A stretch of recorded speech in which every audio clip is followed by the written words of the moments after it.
Question number 1. 1932లో Gandhiji నెలకొల్పిన హరిజన సేవక్ సంఘం యొక్క అధ్యక్షుడు.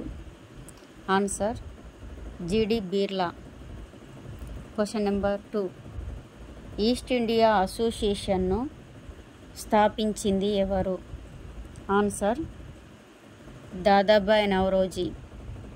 Question number 3. మద్రాస్ నేటివ్ అసోసియేషన్ను ప్రారంభించింది ఎవరు?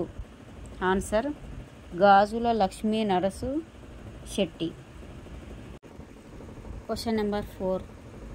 న్యూ ఇండియా పత్రికను స్థాపించింది ఎవరు? Answer Annie Besant. Question number 5. Yugandhara పత్రిక యొక్క సంపాదకుడు? Answer Brahmabandhu Upadhyay. Question number 5. Ilbert bill వివాదంతో సంబంధం ఉన్న వైస్రాయి? Answer Lord Ripon. అన్ని ఇంపార్టెంట్ క్వశ్చన్. Question number 1. ముస్లింలకు ప్రత్యేక నియోజకవర్గాలు కల్పించిన చట్టం? ఆన్సర్ 1909వ చట్టం. ఇది ముస్లింలకు ప్రత్యేక నియోజకవర్గాలను ఈ చట్టం కల్పించబడింది. ఓకేనా. Question number 2. బెంగాల్ విభజన రద్దు చేసిన బ్రిటిష్ వైస్రాయి ఎవరు? Answer lord Hardinge. ఈయన బెంగాల్ విభజనను రద్దు చేశారు. ఓకేనా. Question number 3. రంజిత్ సింగ్ కాలంలో సిక్కుల రాజధాని ఏది? లాహోర్. సిక్కుల రాజధాని లాహోర్. ఓకేనా. ఓకే. Question number 4. భారతదేశంలో క్రైస్తవ మత వ్యాప్తి కోసము మిషనరీలకు అనుమతినిచ్చిన చట్టం ఏది? ఆన్సర్ 1813వ చార్టర్ చట్టము క్రైస్తవ మత వ్యాప్తి కోసము మిషనరీలకు అనుమతి ఇచ్చారు. ఇది చార్టర్ చట్టం కరెక్ట్గా గుర్తుపెట్టుకోండి. 1813వ చార్టర్ చాలా ఇంపార్టెంట్. చాలా క్వశ్చన్స్ దీనిపైన వచ్చాయి. Okay. Question number 5. All Hilal పత్రిక యొక్క సంపాదకుడు? మౌలానా అబ్దుల్ కలాం ఆజాద్. ఈయన ఆల్ హిలాల్ అనే పత్రికను స్థాపించాడు.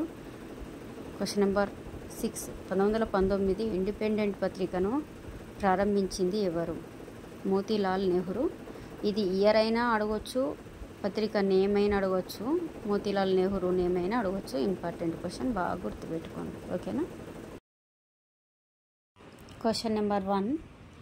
ముస్లిం లీగ్ ప్రథమ మహాసభ ఆగాఖాన్ అధ్యక్షతన జరిగిన ప్రదేశము? ఆన్సర్ ఢాకాలో జరిగింది ఈ సమావేశము. 1906వ సంవత్సరంలో ఆగాఖాన్ అధ్యక్షతన ముస్లిం లీగ్ ప్రథమ మహాసభ జరిగింది. Question number 2. The Indian unrest అని ప్రసిద్ధి చెందినది ఎవరు? Answer Bal Gangadhar Tilak. Question number 3. Bharat Sevak సమాజంను నెలకొల్పబడిన సంవత్సరము? ఆన్సర్ 1905వ సంవత్సరం జూన్ 12వ తేదీన భారత్ సేవక్ సమాజంను నెలకొల్పారు. ఓకేనా. Okay. Question number 4. Swami Vivekananda Chicago మత మహాసభ కోసం హాజరైన సంవత్సరం? 1893వ సంవత్సరంలో చికాగో మత మహాసభకు హాజరైనలు. ఇది ఒక్కొక్కసారి ఇయర్ కాకుండా సమావేశం ఎక్కడ జరిగింది అని కూడా అడగవచ్చు. ఇది చికాగోలో జరిగింది అని పెట్టాలి సమాధానం. ఓకే. Question number 5. దైవ ప్రజాస్వామ్యం అనే భావనను ప్రతిపాదించింది ఎవరు? Answer bobbin Chanderpaul. Question number 6. పరోపకారిణి సభ స్థాపకుడు? స్వామి దయానంద సరస్వతి. ఓకే.